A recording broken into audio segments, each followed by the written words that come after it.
ఎంత క్లిష్టమైన సమయం అంటే రైతులకు పాపం ఒకవైపు రాష్ట్ర ప్రభుత్వం రైతులకు ఇచ్చినటువంటి మాటలు రైతులకు ఇచ్చిన హామీలు అమలు చేయక కనీసం కేసీఆర్ గారి ప్రభుత్వం ఇస్తున్నటువంటి పథకాలను కూడా అమలు చేయక చాలా ఇబ్బందుల్లో ఉన్నారు రైతులు.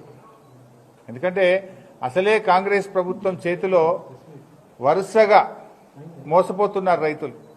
రైతు బంధు రాక, రుణమాఫీ జరగక, రైతు బీమా అమలు చేయక, తాలు తరుగు పేరు మీద కోతలు, తడిసిన ధాన్యంతో తిప్పలు. ఇవాళ ఎట్లయిపోయిందంటే వాళ్ళ పరిస్థితి పాపం చాలా ఇబ్బందికరంగా ఉంది రైతుల పరిస్థితి. ప్రభుత్వం నుంచి కనీసం ఒక ధైర్యం చెప్పే మాట వస్తుందేమో, ఏదైనా ప్రభుత్వం ఉపశమనం కల్పిస్తుందేమో, ప్రభుత్వం ఏమైనా చర్యలు తీసుకుంటుందేమో అని ఎదురు చూస్తున్నటువంటి రైతులకు తీవ్ర నిరాశ మిగులుతా ఉంది.